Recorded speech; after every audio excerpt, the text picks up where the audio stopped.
demonstrations. Incredibly exciting.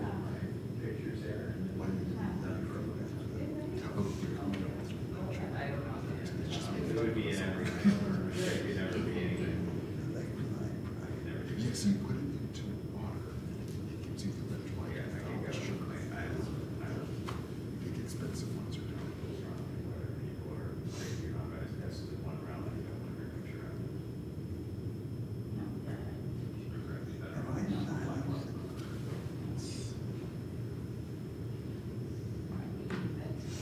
Yes, it's on yes.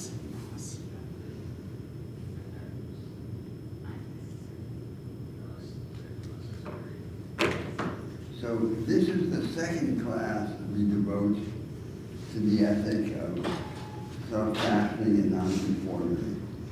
And the idea was that in the first class, the main emphasis fell on the characteristic philosophers, on Nietzsche and Emerson, and their particular claims. But in this class, the emphasis is on the position itself, and how we can best reconstruct it, how we can reconstruct it so that it has its most forceful possible form. So the interest is philosophical rather than interpretive or exegetical. And of course, for that reason, I have to take liberties with the text and with the thinkers. The objective is different. Would you like to say anything about that one? Oh, sure.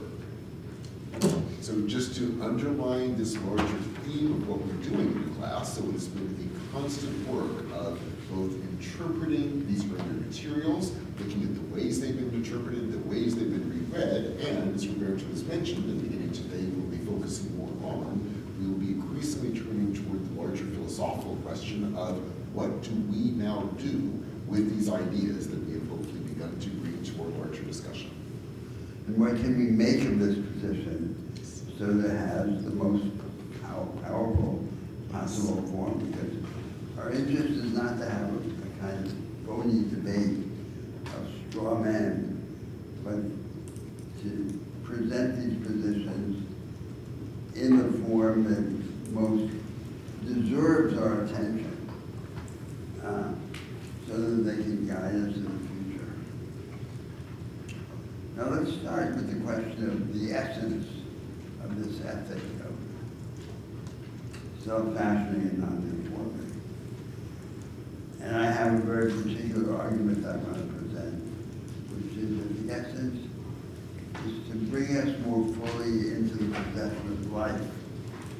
The essence is vitality, and vitality expressed and developed through agency. Agency is our ability to turn the tables on the present context and be the authors of our own form of life. The attributes of vitality are connected to the attributes of transcendence. Right? The first attribute is surface, excess over the structure. There's more in us, in each of us individually, and in all of us collectively, the human race, than there is or ever can be in all the conceptual and social worlds that we build and inhabit. They are finite in comparison to us, and we are infinite in comparison to them. Then, surprise, the ability to defy the script that society hands us, and as a result to create something new. So, life towers over structure.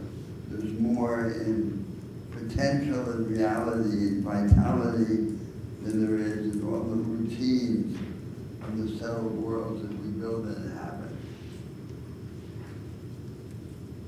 Therefore, also spontaneity. One of the attributes of life is spontaneity. But the next thing we do is not predetermined by the previous formula. And finally, fecundity. wealth in the power to create the new. And the essence of this view of the ethic of self-fashioning and non-conformity is therefore that we, through the way in which we live, we increase our quota in the divine attribute of transcendence, not the attributes of omniscience, omnipotence, or holiness, but the attribute of transcendence. And it's not to say that we live in order to divinize ourselves. Rather, we divinize ourselves in order to live. So this is perhaps the truly novel element in this position. That by living in this way, we seize life, we enhance it, we bring it to its utmost possibilities.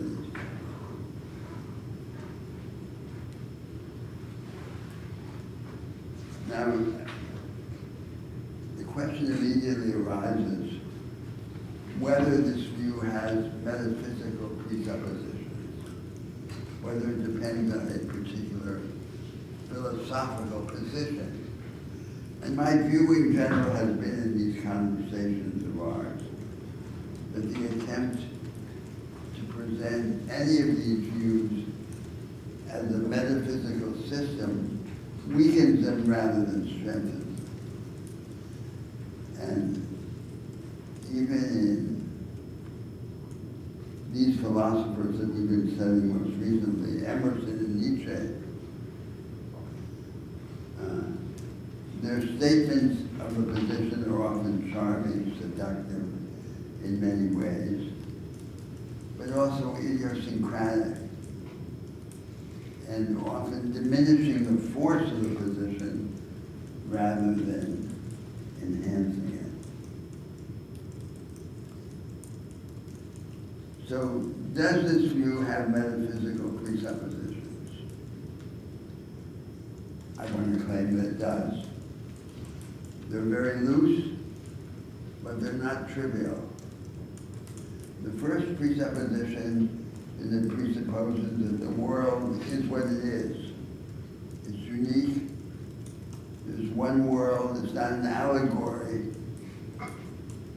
conveying a message. The most important attribute of the universe is that it is what it is rather than something else. It's something particular. And its particulars are faithful for the orientation of our lives. The second attribute, philosophical position, of what we call is proto-philosophy. It's not a philosophical system, but it's an orientation to the world, is that time is real, and that everything that exists ends or changes sooner or later. So this apparently innocent proposition, in fact, excludes right at the outset the two major traditions of world philosophy. The Greek philosophy of being that began with Aristotle and continues in 20th century physics, and the philosophy of the timeless one,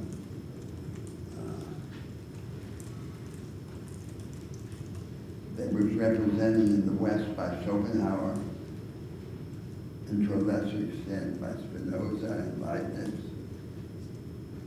and that was predominant in the philosophical traditions of ancient India.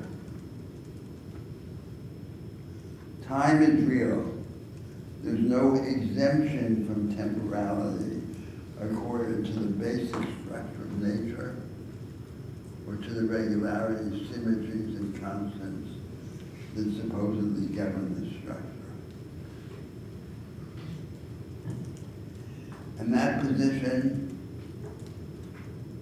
would require to be represented by a third voice in the global history philosophy.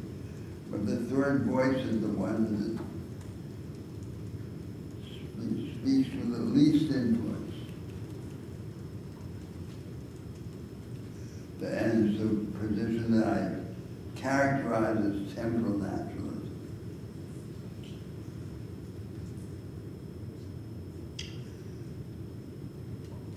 The closest expression of it is in natural history.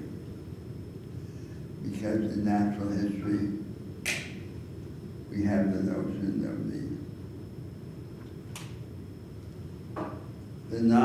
the non-existence of permanent natural types, natural kinds. The natural kinds, for example, would be animal species. They're all temporal.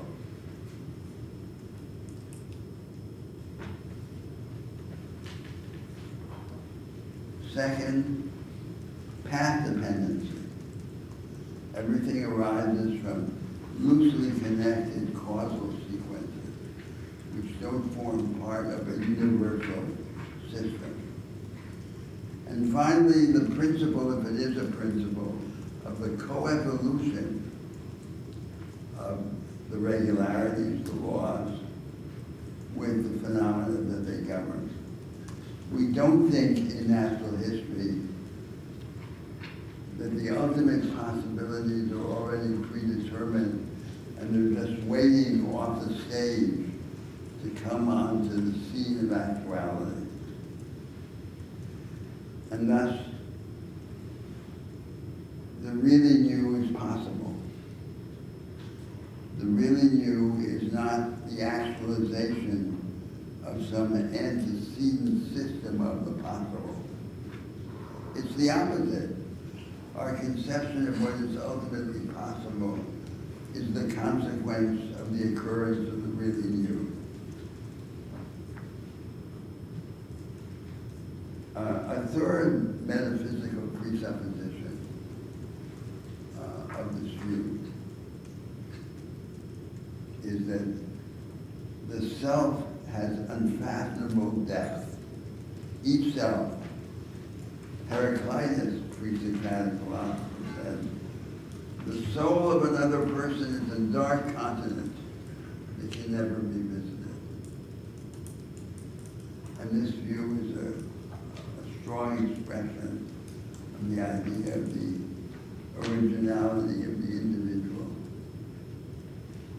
The self, we are obscure to one another and obscure to ourselves. And finally, another characteristic expressed philosophical assumption is that history is open. History is not the enactment of a pre-established script, as we have, for example, in the dogmatic form of Karl Marx's idea of the logic of historical evolution.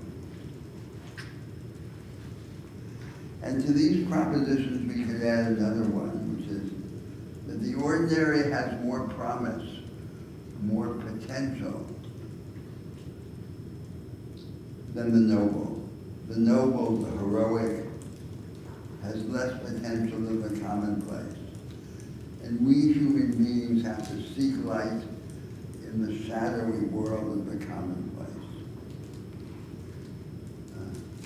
These propositions may seem so weak that they hardly qualify as a position, but the fact is that they exclude the greater part of the ideas that have been dominant in the world history of philosophy.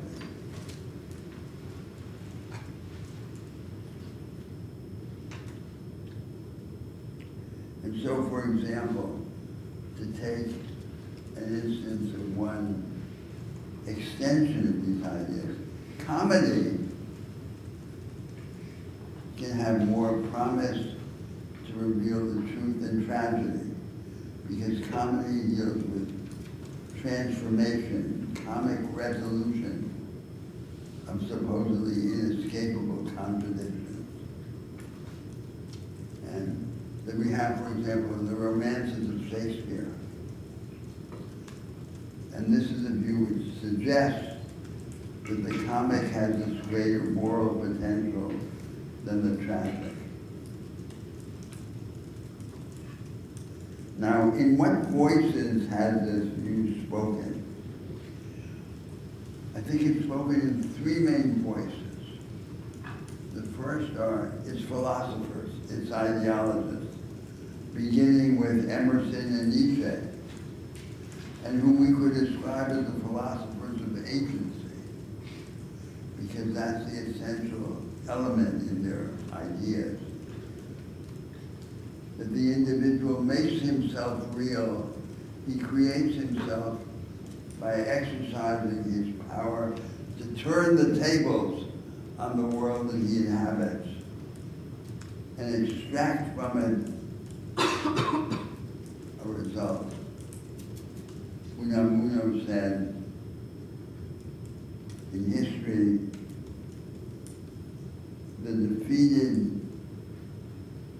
the victors, the triumphant, are those who adapt to the world.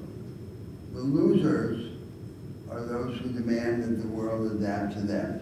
And then he goes on to argue that's why Christianity is the religion of the defeated, and not, as Nietzsche supposed, the religion of the resentful.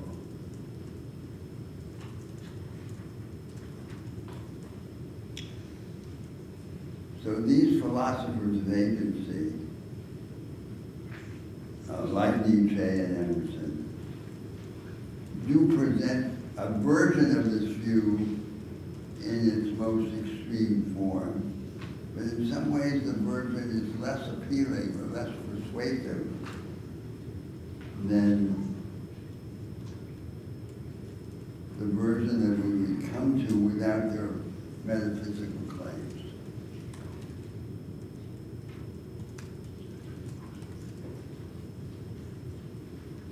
The second voice has been the voice of the classical liberal thinkers, of liberalism. Because liberal political theory is an expression, is one expression of this philosophy. Its whole objective is to focus on the potential of the individual, the emancipation of the individual from the chains of the social order, and the arrangements and institutions which would make this emancipation possible. But there are two objections to it, or several objections. First, it begins, it works with a very diminished conception of freedom. Its idea of freedom is modeled on an aristocratic conception of self-possession. And in almost every instance, it has devolved into a contrast between an elite of self-inventors and a mass of conformists, ordinary humanity. Its central theoretical proposition is that we should seek to establish laws and institutions that are neutral among conflicting versions of the good. In other words, the good is sectarian, but the right is impersonal. So that was explained by the need to reckon for people to live together in the period of the wars of religion. But the argument that I presented in an earlier class was that there are no neutral principles. There is no neutral order of right. Every set of rules and institutions tilts the scale in favor of some forms of human experience and against others. Every change in the organization of society or of our moral ideas penetrates every aspect of experience, even our intimate, subjective experiences of jealousy or envy take on the color of these changes in the institutional order. Nevertheless, and this is the related claim, the false idea of neutrality has a kinship to another idea that is legitimate and even indispensable. One society can be more open to a wide range of contradictory experience than another. And one society can be more able than another to change itself in the light of what it has learned from its experience. So that contradiction and corrigibility are the legitimate counterparts to the illegitimate notion of neutrality. Classical liberal thought, in its practical expressions, wants to entrench dogmatically a particular version of freedom. And paradoxically, the result is to make the version that it wants to entrench less neutral over time, tainted by the very sectarianism from which it wants to rebel, from which it wants to escape. And thus, the same institutions that liberalism wants to prioritize become instruments of domination, subjugation. Among them, the regime of property, the classical system of property.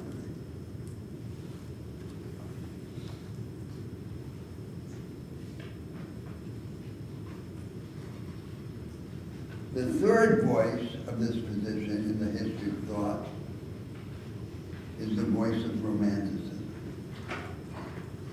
And the essence of Romanticism, we can say, is the idea of the contradiction, the antinomy between spirit and structure. How are we free? Asked the Romantic. We are free in those episodes in which temporarily we shake the rule of the structure. So, romantic love by contrast to the routines of married life, or the mob in the streets, the revolutionary crowd, by contrast to the routines of bureaucratic organization in these large states. So we're only fully alive, according to the Romantic view, in those brief interludes in which we shape the structure. The Romantic thinks the structures will reemerge, they will reappear. So we can't hope to change the relation between spirit and structure. We can only temporarily shake the domination of structure over social life. So Romanticism could be interpreted as a form of despair about our power to change the relation between structure and spirit.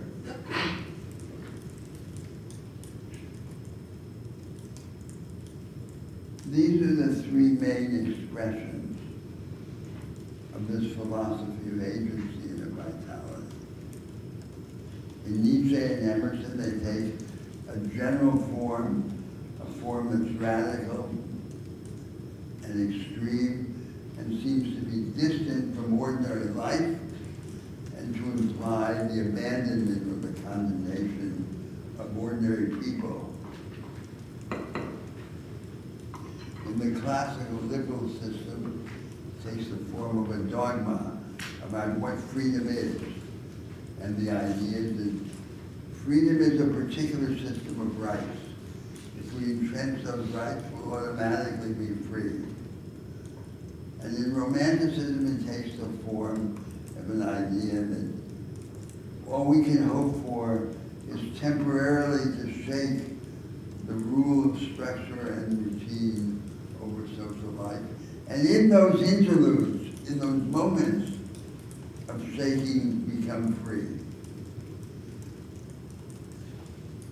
So it's strange, isn't it, that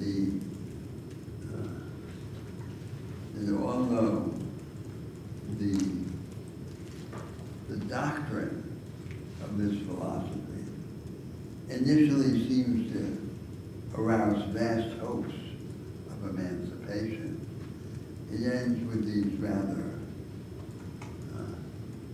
disillusioned views. What do you think, Michael?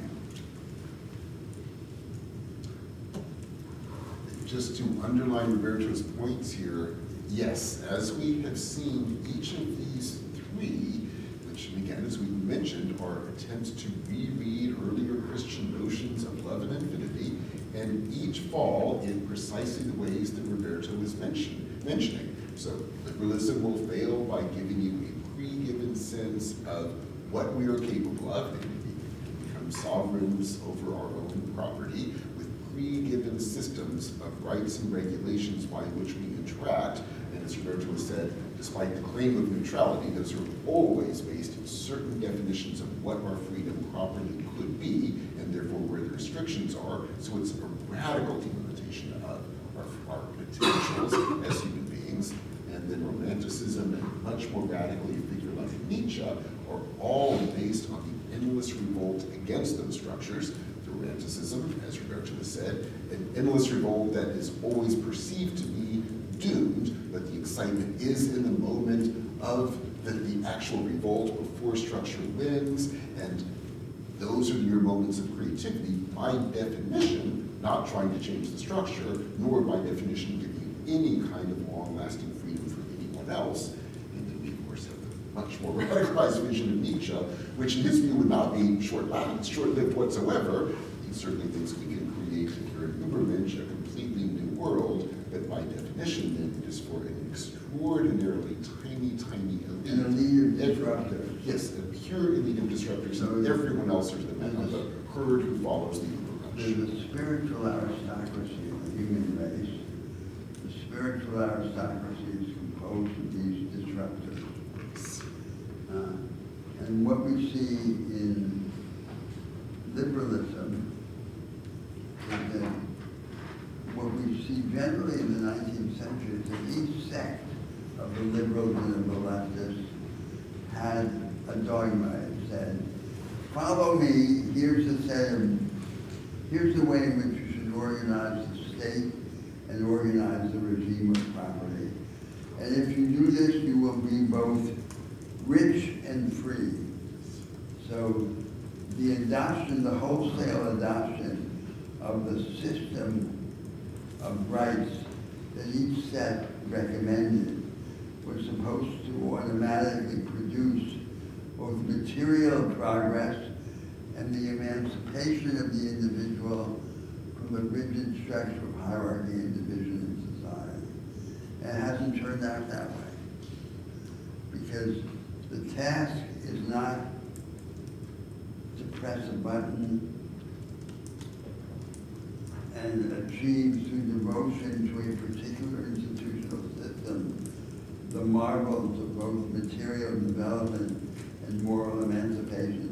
Is to organize a process in which we discover experimentally and empirically what frees us. And we can't do that within a system of thought which says, this is it. This is what's neutral, and everything else is not.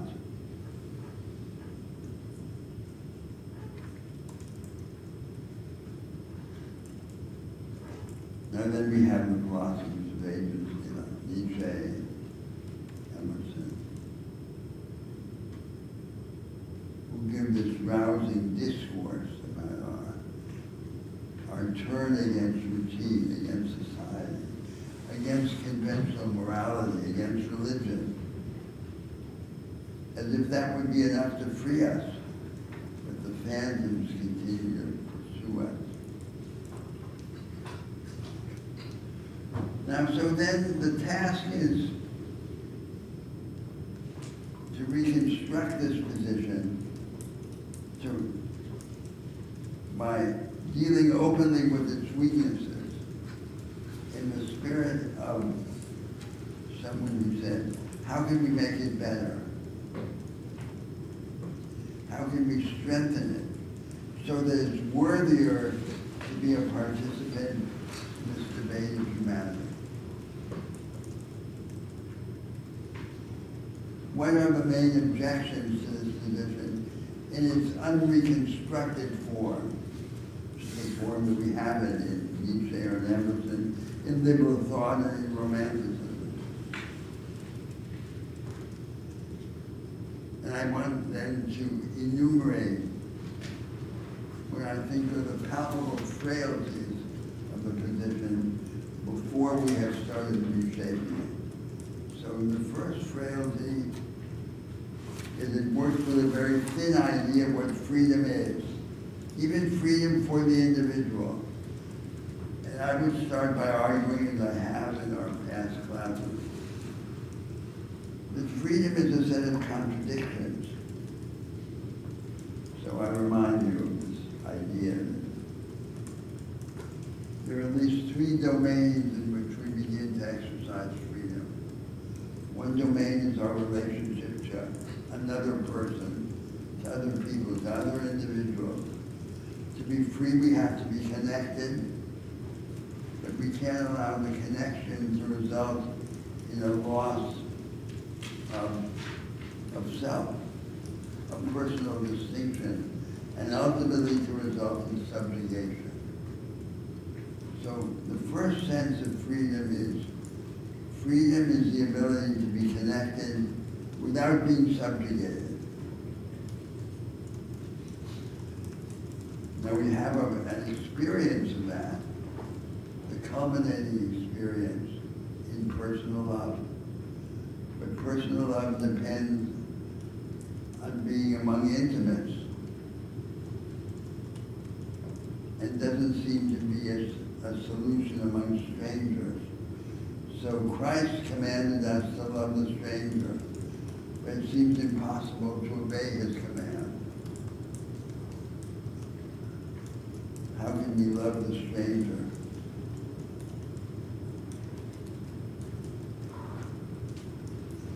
So we have to look for a counterpart to love in life among strangers. And the counterpart is cooperation, in principle among free and equal individuals. And if they're not free and equal, by what process, by what reorganization would they become more equal and more free? And the two models of cooperation, the two institutional regimes are the market and democracy.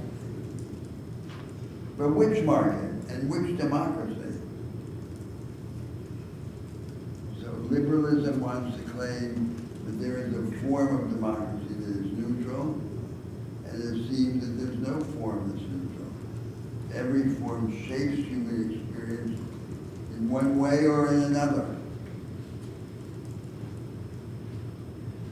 And the same with the market. The market has at least two dimensions. One dimension is absolute decentralization. The number of agents who can bargain on their own initiative and for their own account. And another dimension is the degree of power that each of those decentralized economic agents has over the resources at his command. Does he have perpetual command forever? Can he bequeath property to his heirs, to his children? Is property unconditional?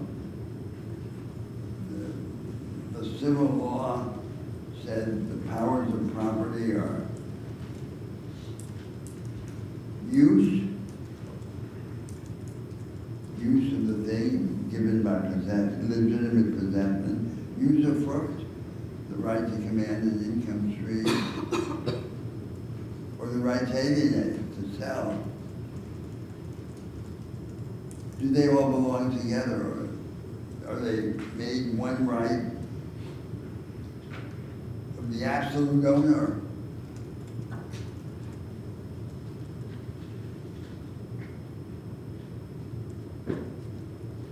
Or can they be disaggregated?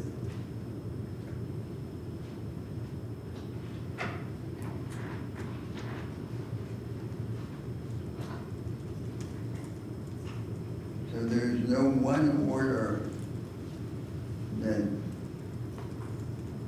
self-evidently defines collective freedom.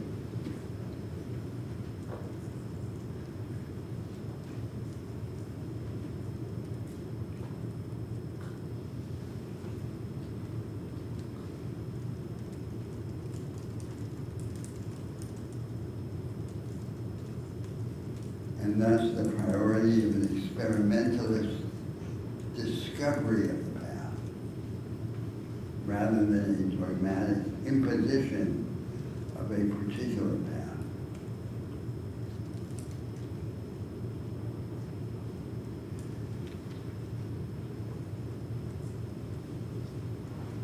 So love works as a solution only in a relation among intimates. If there's no intimacy and if we can't obey Christ's command, then we have to look for a counterpart to love in life among strangers, and the counterpart is cooperation. But all the particular forms of economic and political cooperation, in the market or in democracy, are the objects of contestation and struggle, and that struggle fills up history. So we have to struggle for some forms against other forms. The second domain in which freedom is exercised or lost is in the relation of the self to the society. To be free, we have to engage in a real society and a real culture. No one is free without engagement, but every engagement seems to exact as the price of the engagement that we surrender. So a second meaning of freedom is that we engage without surrender. We deny the last word to the society and keep it for ourselves. And that would be freedom. But it's once again a freedom which we exercise by dealing with a contradiction. And we can't deal with the contradiction through an abstraction, like the classical legal theory of rights, of property, and of contract. We have to deal in reality. And the third domain in which freedom is exercised or lost is the relation of the self to itself. To be free, we have to form a coherent view of the self, a version of the self. That's what the Greeks call character. But if this version of the self then is rigidified, if it becomes a fetish, which dominates us, we're not free. So to be free, we have to be able to form a character, a habitual form of the self, a habitual form of vision and of action, but at the same time to disrupt this habitual form of the self. And that's freedom. So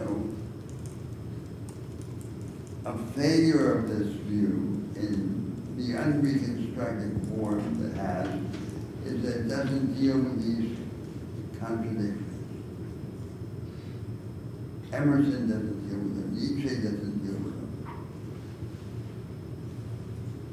And there are particular moral and political manifestations in ideas about the conduct of life or the organization of society suffer the consequences of this dogmatism. So let's say that's the first objection to the unreconstructed version of these ideas. A second objection has to do with their lack of a political horizon. Now, not all of these voices lack a politics. One of them has an explicit politics, which is classical liberal thought. But its politics is unacceptable. Its politics is the dogmatic intention of one version of freedom, against all others. And it commits itself to a system of rights, including the rights of contract and property, that results in the class societies of history, with masters and servants, bosses and underlings.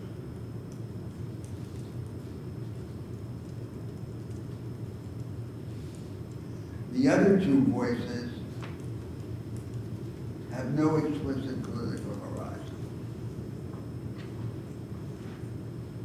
Emerson was called by John Dewey the philosopher of democracy. But his political proposals are again very scarce. He makes no proposals, for example, about the regime of property or the Constitution, the constitutional organization of the state.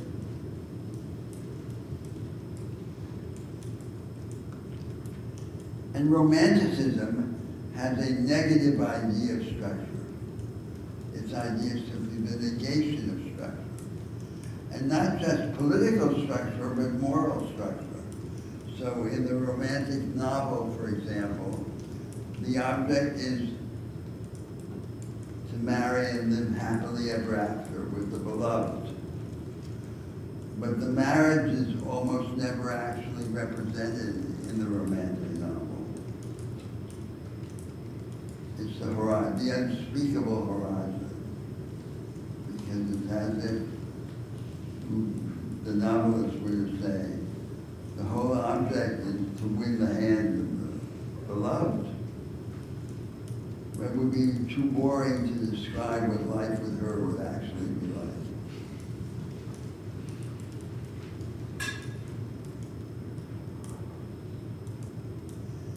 So what would be the political horizon of this philosophy? It couldn't be an idea of radical equality. I want to argue that it would be an idea of deep freedom. Freedom conceived through on the one hand, through a high-energy democracy that elevated the level of organized popular engagement in political life, rather than choosing between a politics that is cold and institutional and a politics that is hot and anti-institutional, rather than choosing between Madison and Mussolini. Choosing political institutions that elevate the temperature of politics, but at the same time do so in institutional form. The whole premise of conservative political science and conservative statecraft is that there is a pendular contradictory relation between institutionalization and mobilization. And what the conservative political scientists say is that too much mobilization overwhelms the institutional capacities of democracy and melts them down. So what we would want would be political institutions that are participatory and energetic, but at the same time institutional, organized. The organization of the engagement of the people in political life. And with respect to the market, a form of decentralization through property and through contract that in effect democratizes access to economic opportunity, but at the same time makes possible aggregation of resources at scale. Let me give you an example of what the particular problem is. And an example can be given with respect to the United States. So in the United States, in in the period between independence and the Civil War, in the north of the country, there was a regime of petty commodity production, of self-employed artisans and petty proprietors. Less than one white man in 5 worked for another white man. And this was similar to a desire that appeared in many parts of the world, a struggle to develop a form of economic life that would be open to small-scale proprietors, owners, entrepreneurs. Now in the world, in the whole world, the majority of people are not, they're not petty entrepreneurs. The majority of people remain poor in most societies in the world. But their horizon of aspiration is petty bourgeois. And by default, they gravitate to the dream of small-scale property, rural or urban. What they want is to own a small rural property, a business in town, or to master a technical service for which they can charge a fee. So, by default, retrograde, relatively unproductive family business. That's what I'm calling the subjective petty bourgeoisie. Subjective petty bourgeoisie is now the majority of humanity. Now, what happened at the end of the 19th century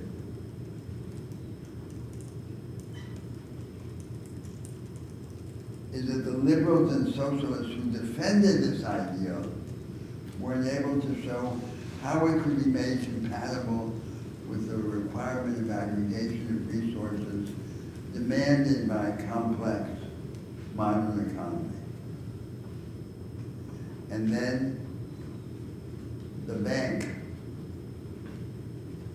the corporation, appears on the horizon saying, we can do it through money. So the answer to the yearning of the petty bourgeoisie and the subjective petty bourgeoisie is J.P. Morgan. He says, I can do it. I can do it through money. This was a failure. This was a concrete failure, which then results in this lost alternative.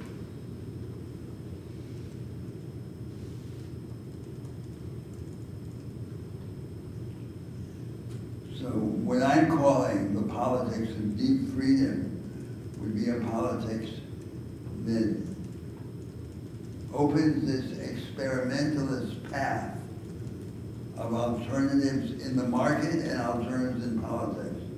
And its characteristic products today would be a knowledge economy for the many rather than the knowledge economy for the few that we have, and a high-energy democracy that combines intense participation with institutions, with institutional organization, and hasten the pace of politics.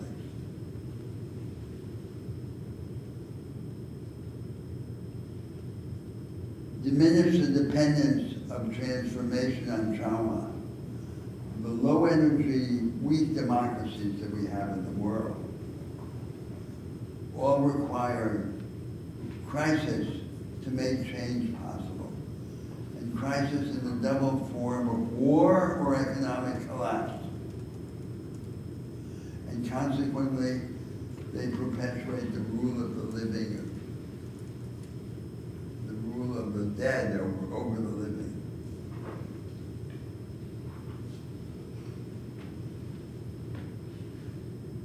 That would be the political voice of a version of this philosophy of agency. But that political voice doesn't exist.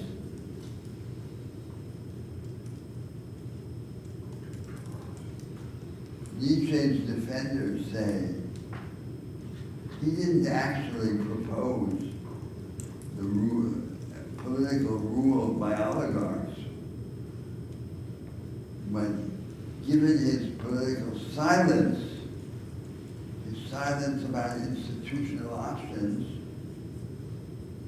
the consequence which humanity has drawn from his teachings is that what he's pointing to is the triumph of this elite of disruptors, of self-inventors, of heroes over the ordinary banausic mass of humanity, resigned or condemned to life lived as a long littleness.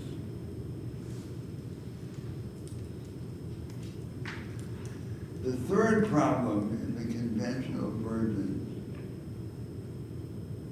of this philosophy of agency and vitality is what I want to call Prometheanism.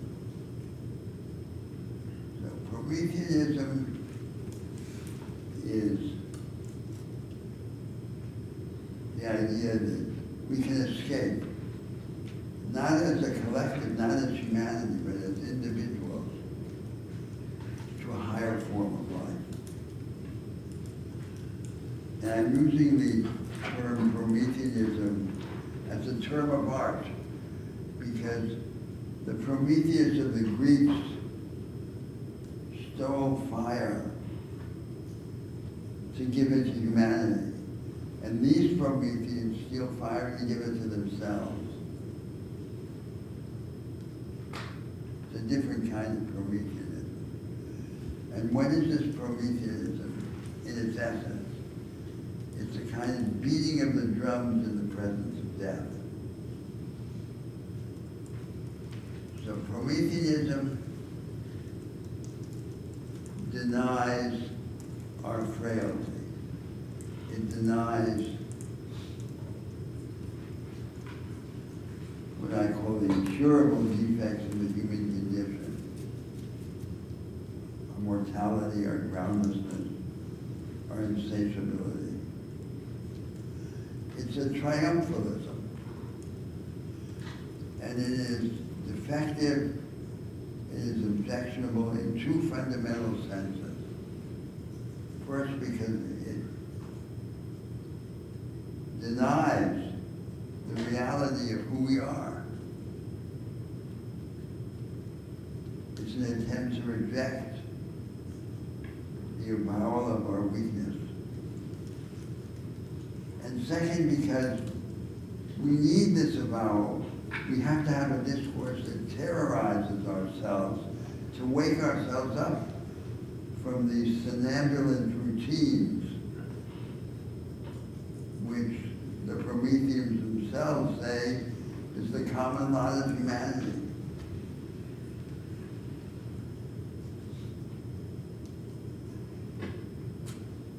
So they need to be woken up. Like a criminal condemned to be executed, woken up in the night by his executioner.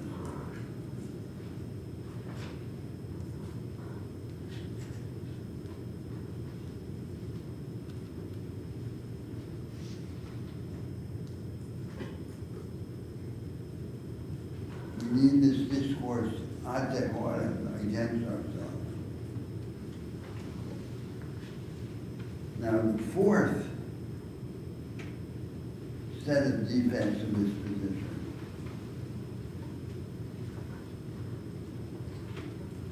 has to do with the emptiness of the ideal of autonomy. So the philosophy of agency is a philosophy of autonomy. And the objection to be made to it is the objection which King Lear made when he said, I shall do such things, I know not what, but they shall be the terrors of the earth. It's this desperate search for autonomy. And what is autonomy? Suppose that the the Emersonian hero or the Nietzschean hero, in the end achieves this desired autonomy. What does he do with it? So we could ask him, what do you want autonomy for? What are you missing? And it's not clear what he would answer us.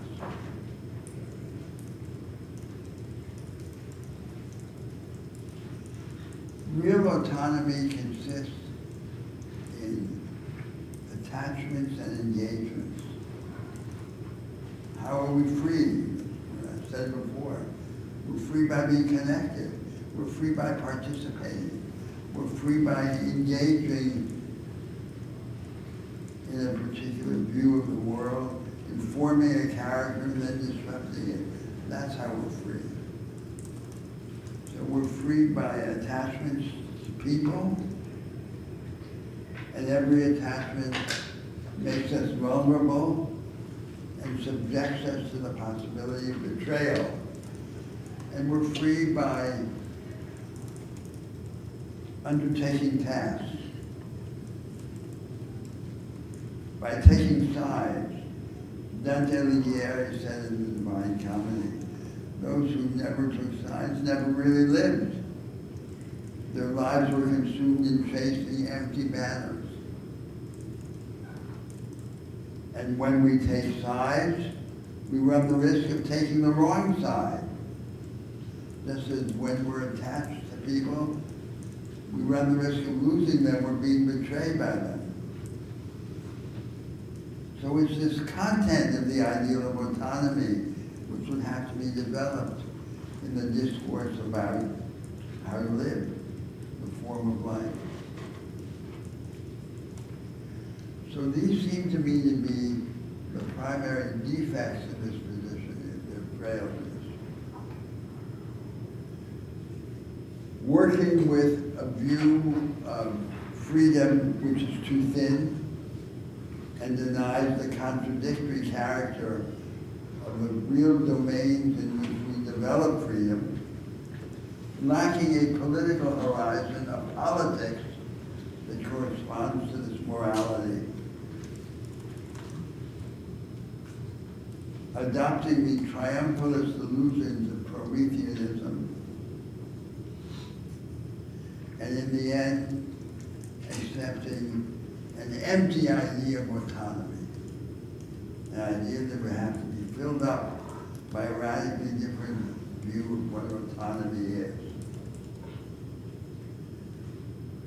The version of the philosophy of agency and vitality that would emerge from this corrective practice would never result in this contrast of an elite, a spiritual aristocracy, to the mass of uninspired humanity.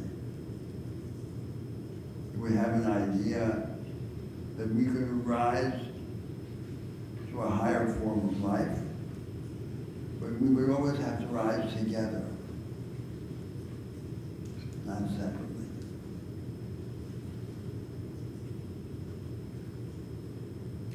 Now, would this corrected version that I'm imagining, I'm projecting, still be the philosophy of self-fashioning and nonconformity?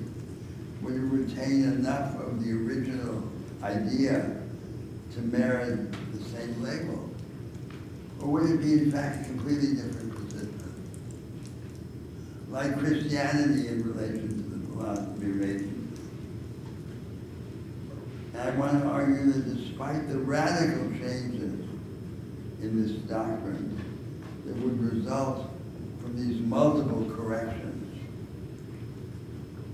it would still be in certain fundamental respects the same position. And I say in at least 4 fundamental respects. First, it would be the same position in the sense that at the end of the day, the ultimate agent of this view is the incarnate individual, embodied in a particular body and moving toward death.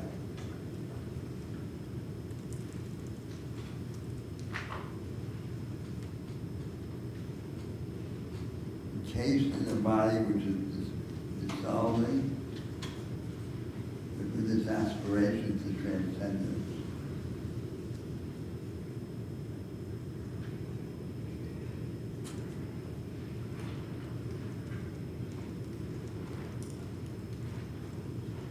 And second, the position would still be a position that insisted on the centrality of the dynamic of transcendence and finitude. Everything in our experience is finite, and we desire the infinite. The dialectic between transcendence and finitude is further complicated in our experience by another element, which is that we don't see transcendence or finitude alone. There's always the complicating factor of our relations to the other.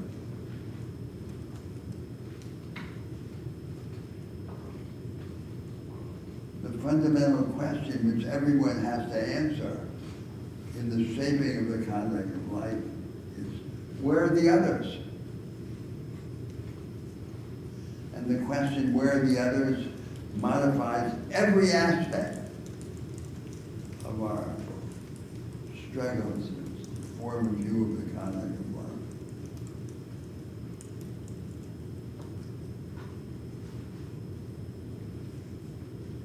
It's the combination of two dialectics which are at the center of our experience. One is the dialectic of transcendence and finitude, and the other is the invisible circle of love which binds us to one another, so that we don't search for transcendence or confront finitude ever alone.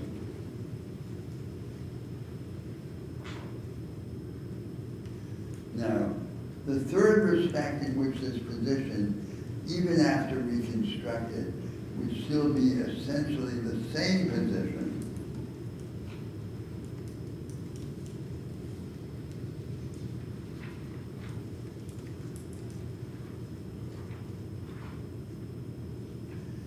relates to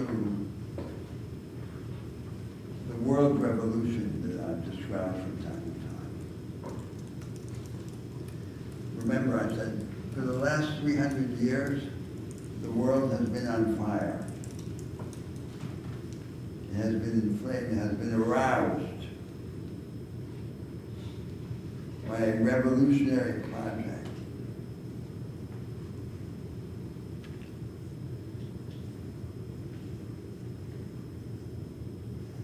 That has two sides. One side is the political side, carried by the doctrines of liberalism, socialism, and democracy, promising to lift the grid of class, of caste, of division and hierarchy weighing on social life. And the second side has been the personalist side, carried by the worldwide popular romantic culture, promising to every human being in the world, in every slum, in every village throughout the world, we can rise up to a higher form of life. That the ordinary human being is not so ordinary after all, when looked at more closely. So, on the first day of our course, I made this argument that this world revolution, this revolutionary project, remains the most powerful project in the world. It has many enemies, but all of its enemies respond to it. It continues to command the agenda of humanity.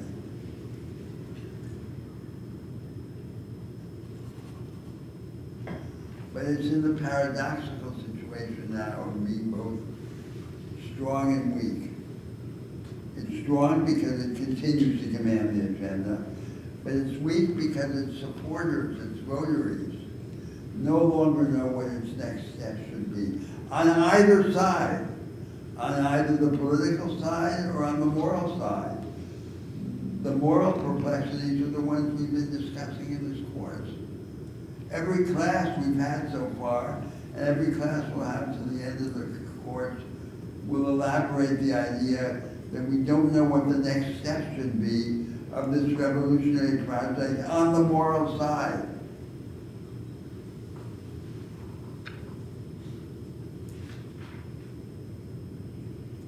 And that's the hope that we can somehow make the revolution continue by reinventing it. The only way we can make it live is by reinventing it. There's no other way. And reinventing it, for example, redefining what the ethic of nonconformity and self-fashioning is.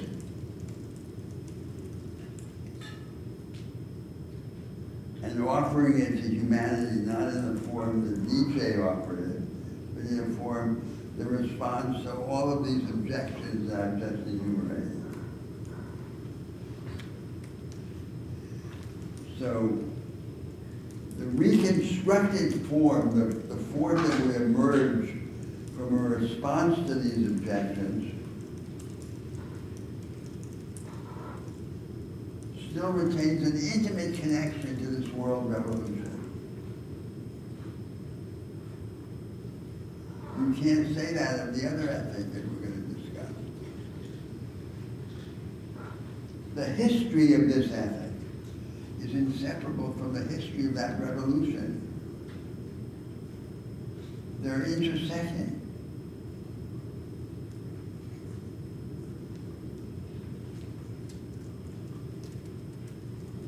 And that would still be true of the reconstructed form of the ethic.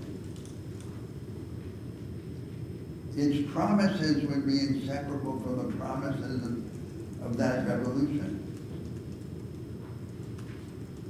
Now, the fourth point, in which I think the reconstructed version of the ethic of self-fashioning and nonconformity would still retain a connection to the original project, has to do with the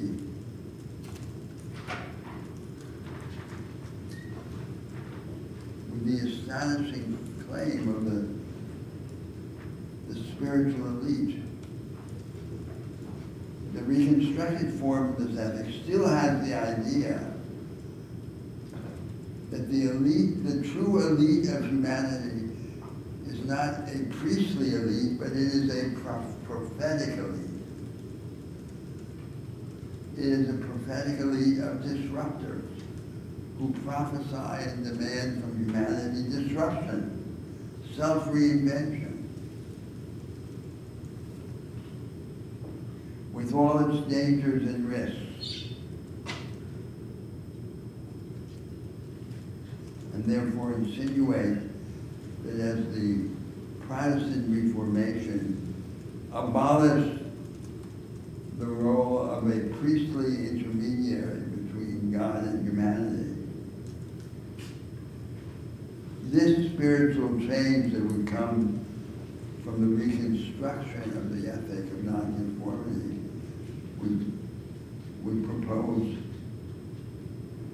to recognize the prophetic powers of all humanity, not just the priesthood of all believers, but the prophetic status of every human being. And that every single child in the school, in the society, is a tongue-tied prophet. And that is a point of continuity with the unreconstructed form of the ethic. So now I've said why I think that we should radically reconstruct the ethic of nonconformity and self-fashioning in the form in which we've received it. But this radically reconstructed ethic would still retain a powerful continuity to the original thing. And you can interpret that as either a criticism or a vote of confidence in the project.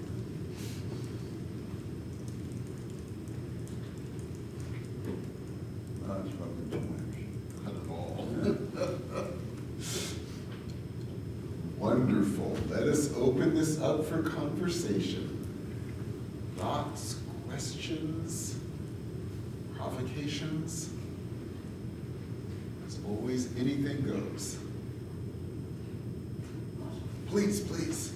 I thought it was fascinating when you said that in some ways comedy is more able to get to the truth than drama, and it rings true. But I'd like to hear more about that. Well, you know, comedy in an ample sense. So when I think of comedy, I think of the romances of Shakespeare, which I mentioned, and I think of Dante Alighieri. The Commedia is a comedy. What distinguishes comedy from tragedy is that comedy is about resolution.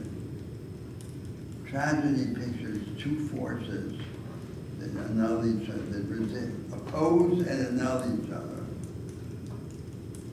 And there's no good result. There's no progressive result. There's no triumph of becoming over being. The essential principle in comedy is that the existing reality, the existing dilemma, is superseded by a third thing. That's the comic resolution. And the art forms that transmit comedy are often vulgar. But vulgarity is the coin of reality. So the fact that they're vulgar is associated with their hopefulness. So it's not Hector and Achilles that dominate that world. It's the world of the ordinary. The world of the ordinary, the world of the commonplace, is where we will be saved, if we can be saved at all. We can't be saved on the heroic stage. We can only be saved by the ordinary. That's what comedy is. And the ordinary is discomforting, because the ordinary is incompatible with the idea of the heroic pose, in which we don't think that we can be saved by distinguishing ourselves from the commonplace and reenacting some script that we were taught by the narrow genre of tragic ability. We have all these poses and pretensions, and we'll get rid of them in part through comedy. Comedy will bring us down to the level of ordinary humanity in which we're embarrassed. But when we're embarrassed, we can be saved. We can't be saved if we're not embarrassed. I think those are the central ideas that are implied by this discourse. Thank you. John, please. The sort of the vision you're offering for this revolutionary change, the experimentalism, this energy. I think there's a problem with the word revolutionary. Let me comment on that before we go forward. I think the vocabulary of the revolutionary comes from a historical period in which we contrast revolutionary politics to something else, to the ordinary. I don't believe in that. So I think that one of the problems of the Marxist tradition binary idea of politics. There are indivisible systems like feudalism, capitalism, socialism, and there's then a binary idea of politics. There are two kinds of politics. There's the reformist management of one of these systems, or there's the revolutionary substitution of one indivisible system by another. That's not what politics is like. In the real world, structural change is almost always fragmentary and ambiguous, because every partial structural change is either a step further in the same direction, or it's an excuse not to take another step. Then that's what it's really like. So I think that this vocabulary that appeals to the idea of revolutionary is dangerous. Now, it may be unavoidable, because it's true that I have in mind in this discourse a set of profound changes in human life, both moral and political. And I would say, just taking the cue from you, when you talk about revolutionary changes, that a revolutionary change, one of the deepest senses of a revolutionary change was the one elucidated by Tocqueville, when he said, every great revolution is simultaneously political and religious. In other words, it's a change both in the institutional organization of society and in our expectations about who we are or what is possible.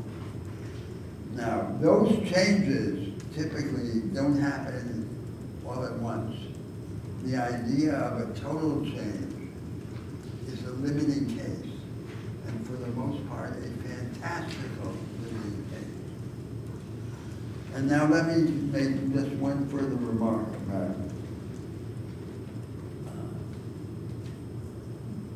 the dangers of the idea of revolutionary change. In the world today, the idea of a revolutionary change is for the most part an alibi for its opposite. So many countries in the world are governed by disillusioned young revolutionaries who think a real revolution would be such and such a change, some dogmatic picture of what the trajectory is. And that's not in the cards. If it were in the cards, it would be too dangerous. So what's left to do is to take care of our gardens, to humanize the world. So the ex-social democrat, the social democrat who's an ex-revolutionary, then becomes this resigned amelioratist. And that's what happens to the idea of revolution. It's turned on its head, it's made transformed into an excuse for its opposite. That's why we need this critique, which in this case touches on the theory of regimes. So we don't have an adequate way of thinking about regime change in the sense of what the basic system. And that's one of the roots of this rhetorical problem that I described early in the course. So I propose something. You say that's interesting, but it's utopian. Then I make a second attempt, and I propose something that's close to what exists. And you say, well, that's certainly feasible, but it's trivial. So anything that can be proposed will be derided as trivial or utopian. That's an expression of a misunderstanding of a programmatic argument. A programmatic argument is not like architecture. It's not about a scheme. It's about a succession of steps. And any succession of steps we're thinking about can be pictured at points relatively close to what exists or far away from what exists. So this false programmatic dilemma assumes a bastardized conception of political realism, which is a proposal is realistic to the extent that it's close to what already exists. That's not a conception of political realism. That's a declaration of intellectual bankruptcy. What that means is we don't understand how transformation happens in society. So then we'll take proximity to the existent as a surrogate conception of realism. Now, I think, in addition to this general misunderstanding about programmatic argument, there's a particular point. And the particular point is that we don't have now, in social thought, an adequate theory of regimes and of regime change. This was the axis of social thought from Aristotle on. From Aristotle and modern thought, Montesquieu, and then Marx. And we don't have a credible theory of transformation of the structure. Therefore, we have these substitutes, like proximity to the existing. So that's a great project. I think that's one of the two major crises in contemporary thought. Yes, please follow up, of course. Let me just try to finish where I was going with that. So, I stand corrected. In terms of the sort of bold experimentalism that you talked about that has this institutional component, my question is, do you have worries about an instability that would result in that sort of, in a world of nuclear weapons, I mean, with sort of a robust experimentalism, where you have highly imperfect sclerotic institutions that nevertheless provide a stability that Well, because your reference, yes, your allusion to weapons shows another side of this problem, right? So humanity develops its powers and its potential only by developing it in different directions. For this, then, it pays a terrible price. The price it pays is war, because the different directions, if the different directions are not just folklore, like the Germans or the Prussians are one way, the Bavarians are another way, the French are another way, like, it's like folklore. The state, these distinct forms of life can be developed only under the shield of armed states, at least in the present historical moment. In the future, it may be different. The nation state may cease to be the only form of differentiation of humanity. So but for the moment, if it's not by an armed state which can make the law and which can therefore develop alternative institutional trajectories, it's not for real. It's just folklore, it's just different customs. But when it is for real, it comes with the danger of war. So that is genuinely tragic. Now, I think that we can work on that tragedy in the spirit of comic resolution and find ways in which the states of the world can cooperate with one another. Cooperative coalitions, the only thing that works on the world stage. Look at the United Nations.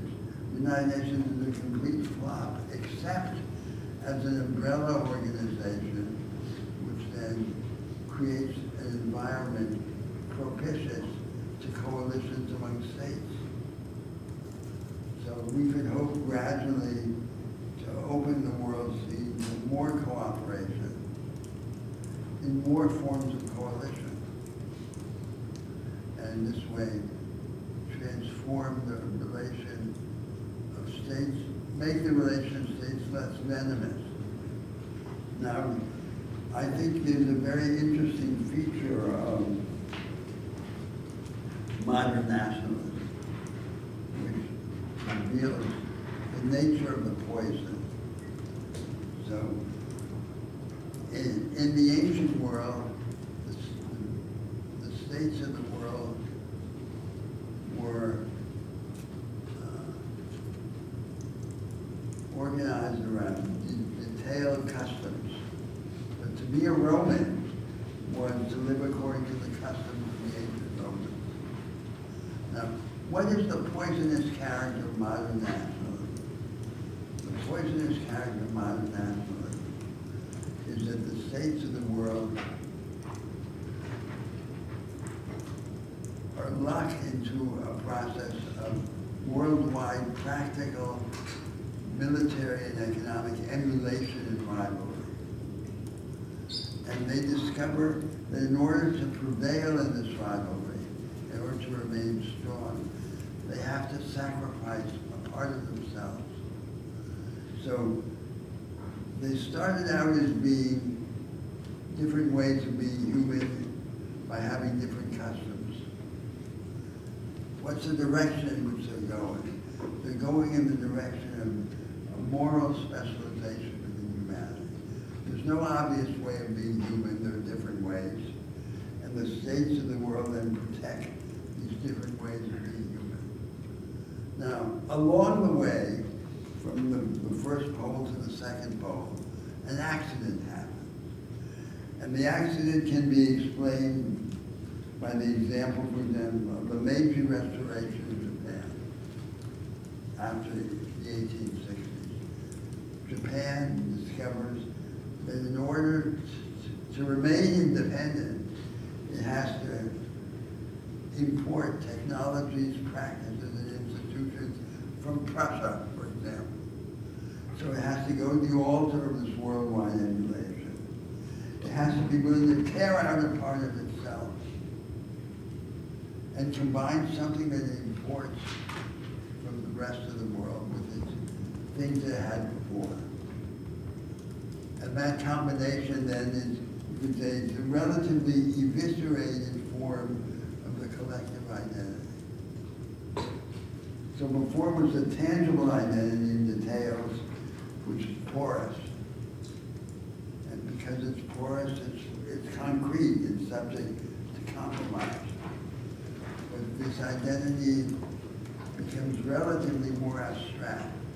So after the Meiji Restoration, the Japanese are less Japanese than they were before.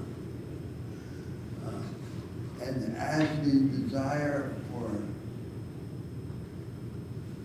independence becomes more abstract or eviscerated, it is aroused and becomes more vigorous, more violent.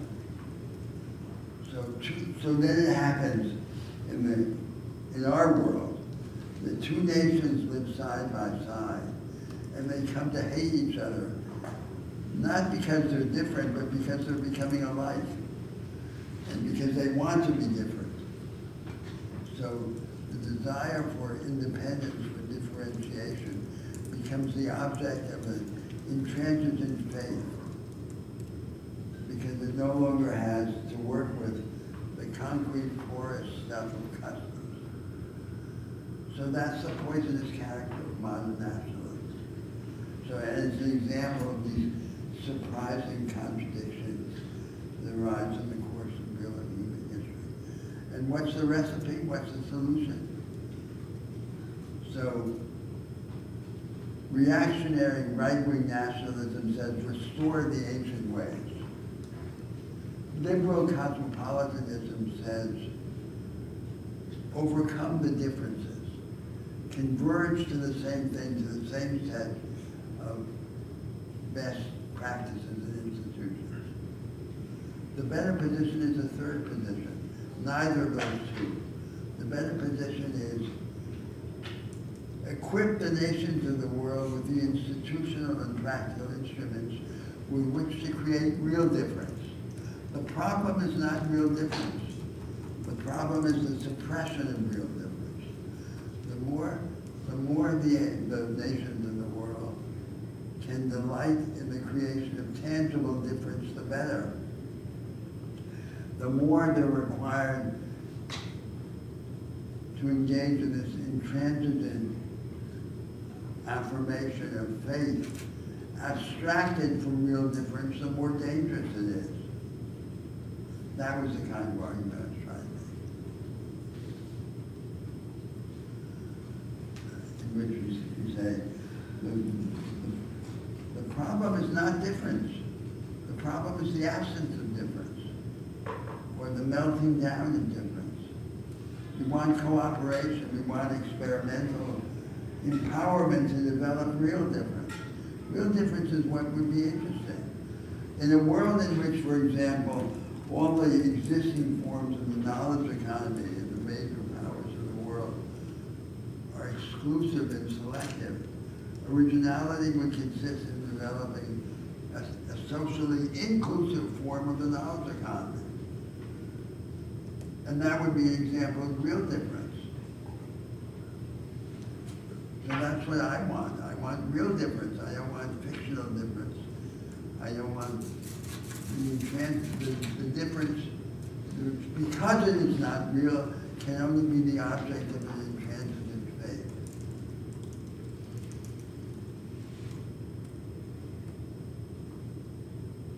Yes.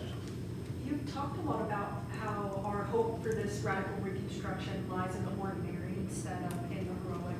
Could you talk a little bit more about what you see as the distinction between these two, the ordinary and the heroic? Are you? Well, I think one place to start in answer your question would be in questioning our idea of agency. So, and let me start once again with a contrast to the Marxist view. So the Marxist view is each class has objective interests, and the content of the interest becomes perspicuous insofar as class struggle intensifies. So class struggle intensifies, and then if you were the leader of a proletarian movement, for example, and you make a mistake about what the real interest is, you'll be defeated. So political triumph and defeat are the instruments of enlightenment about the objective character of class. Now, I think it's the exact opposite of the truth. That the impression that classes have objective interests is an illusion aroused by stability or stagnation. That as real conflict intensifies, the question, what are my interests as a member of a certain class, becomes inseparable from the question, what are the proximate alternatives?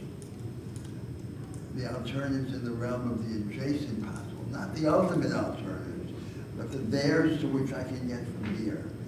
And who would I then be under each of those alternatives, and what would my interest be? So then the question of class interest becomes inseparable from the question of alternatives. The question, there's no way to understand interest apart from the discussion of alternatives. David Hume, I cited him before, said, men fight for their interests, but what their interests are is a matter of opinion.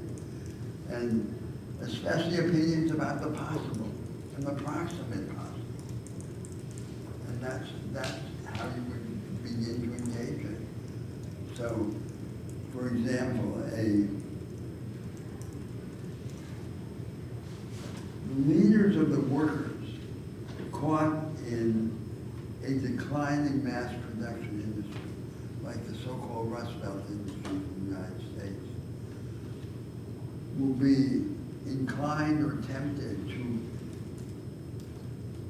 grab his present niche in the system of production and say, we'll defend it against all comers. And how will we do that? We'll fight for subsidies in Washington. We'll fight for restraints on plant closings. And we'll define all the groups closest to us in social space as our enemies.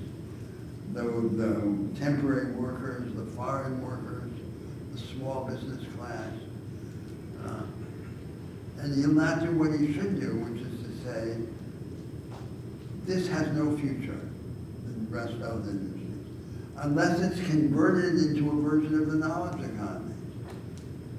If we simply try and have these negative defenses, we'll buy a few more years for our kind of industry, but it's going to go down.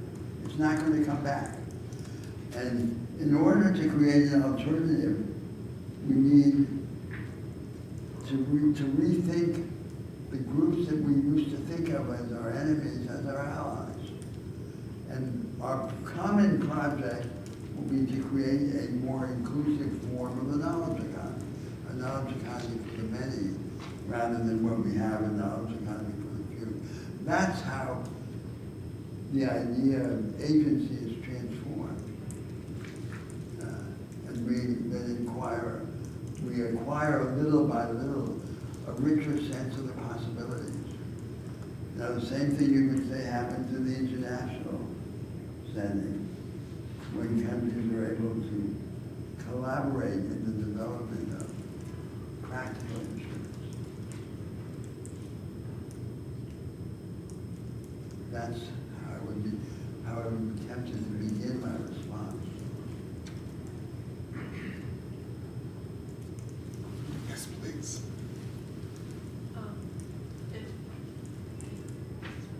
Oh, perfect. If vitality comes from our ability to turn the tables on the present context, how can that kind of agency operate within the routines of everyday life without producing a heroic figure that then pulls us back onto the noble stage? Interpret it. Oh, yes, yes, so if the idea is we want to avoid the grand heroes standing against the structure, how would this work on the ordinary level?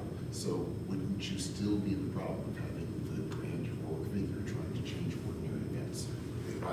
Is that an accurate place? Yes, yes. Well, one, I mean, I don't want my discourse to be interpreted as an attack on heroism.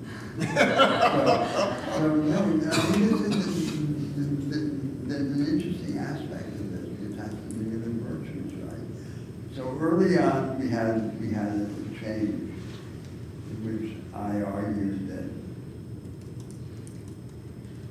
the essence of wisdom is to unprotect ourselves in order to be vulnerable. And without a heightening of accepted vulnerability, we can't change. So it's a terrible decree of self-suppression.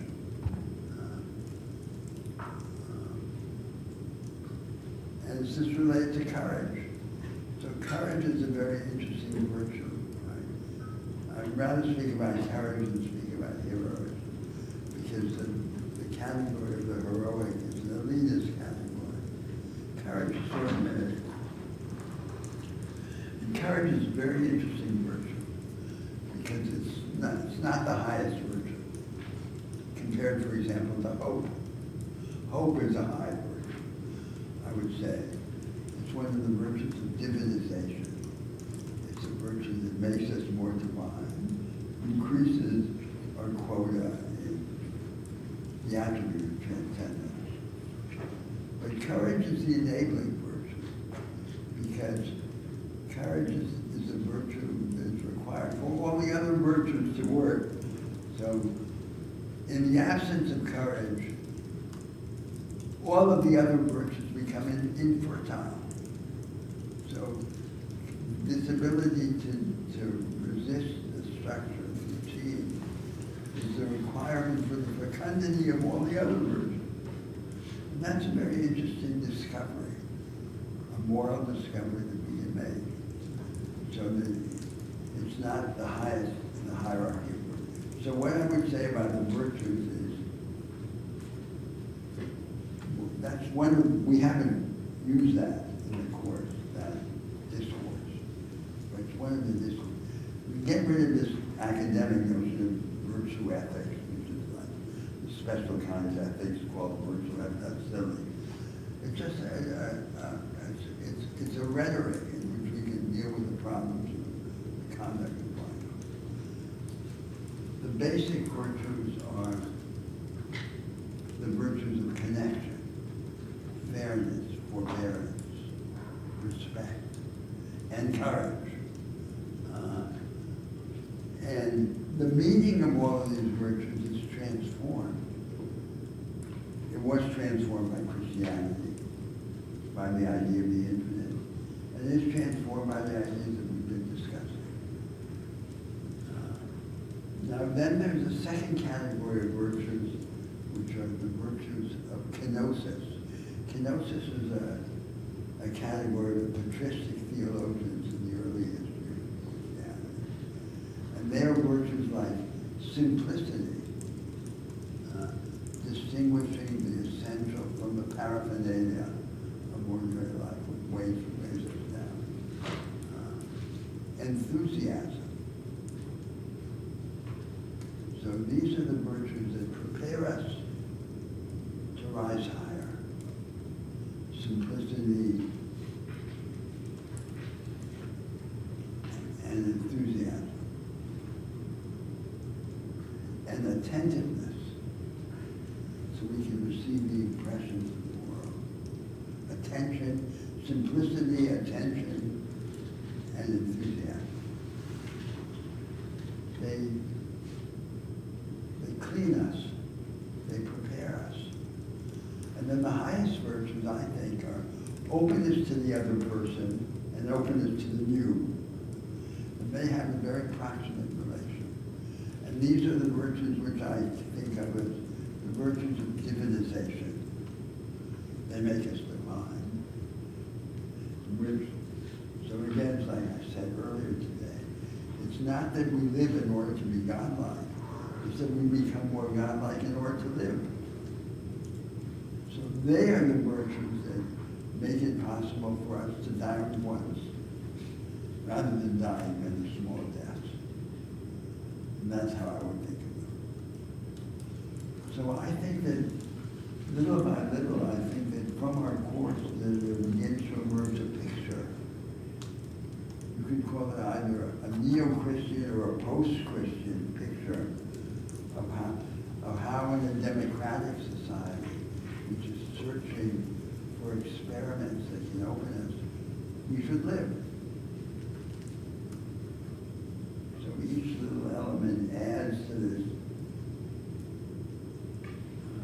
acquisition, this legacy.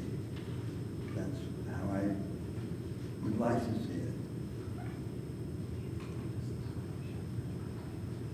And so beginning with this proposition from earlier on, which is the opposite of the ancient wisdom, right? The ancient wisdom was stay out of trouble. Protect yourself.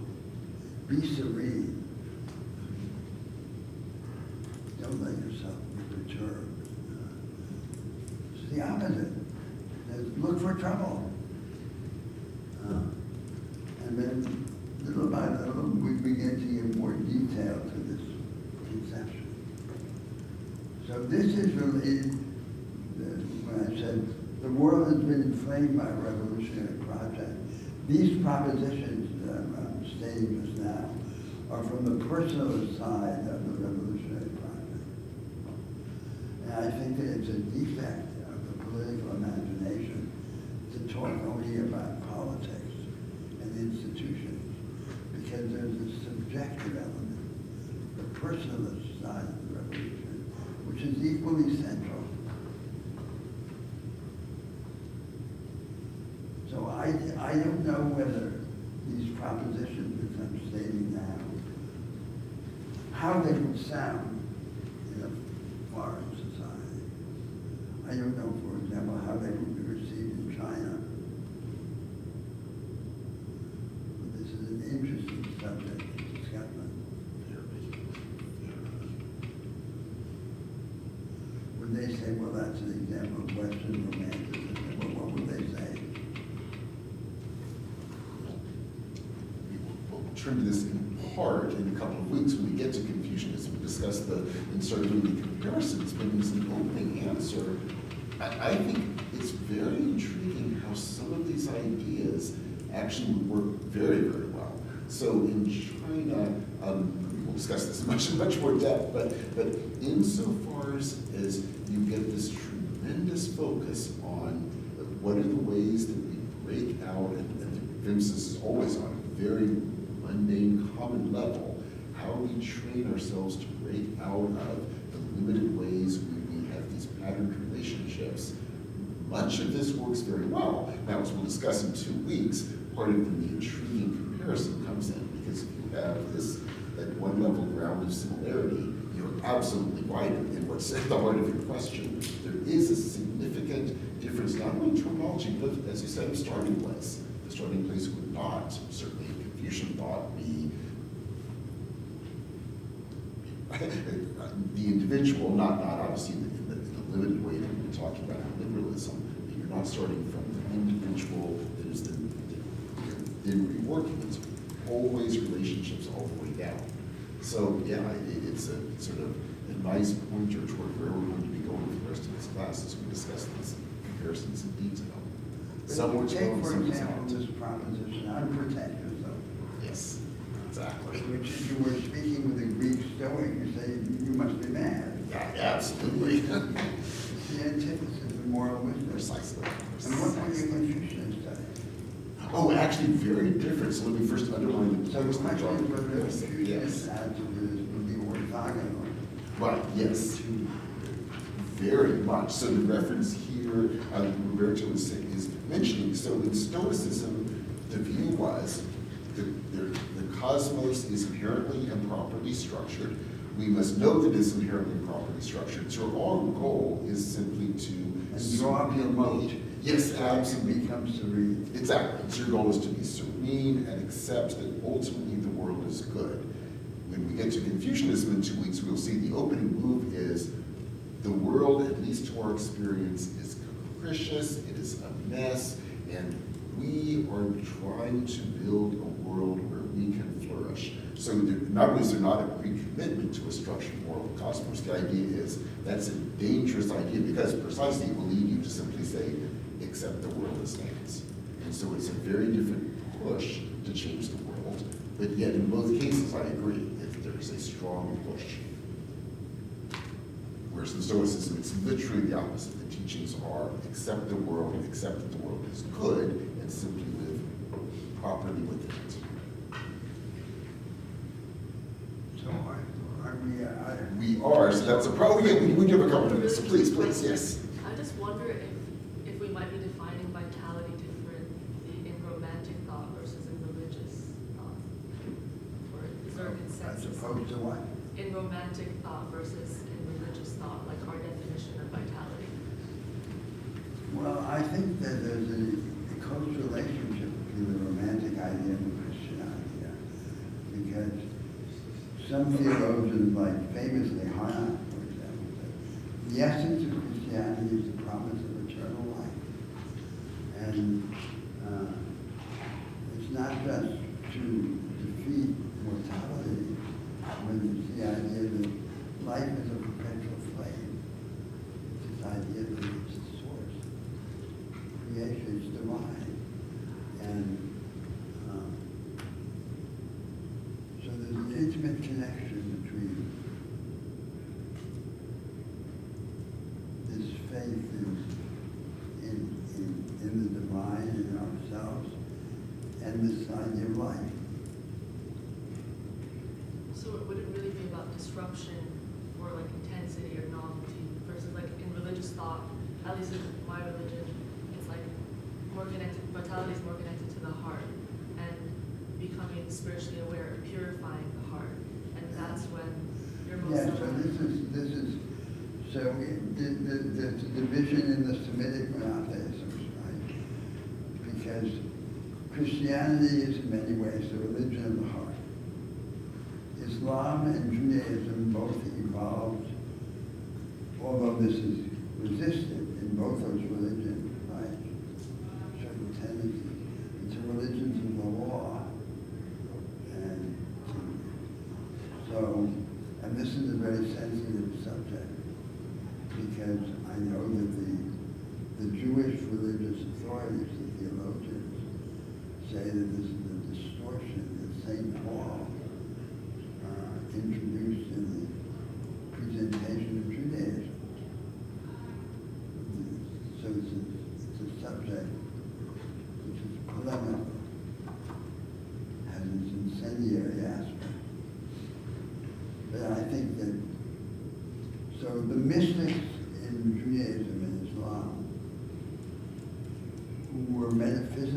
attracted to the theology of the timeless one, especially monism, are also associated with antinomianism, as the reaction against the legalistic character of religion in both Judaism and Islam.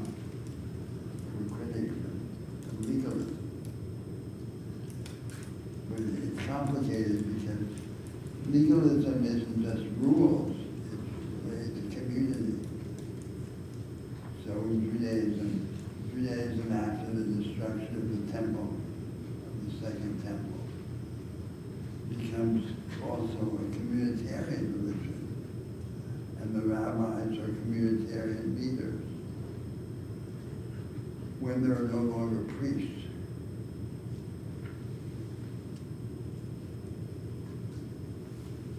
Needless to say, this opens up a ton of future questions. They will, however, be in the future. We're at time. So a couple of quick words of where we will be going. We do have, of course, the spring break coming up next week.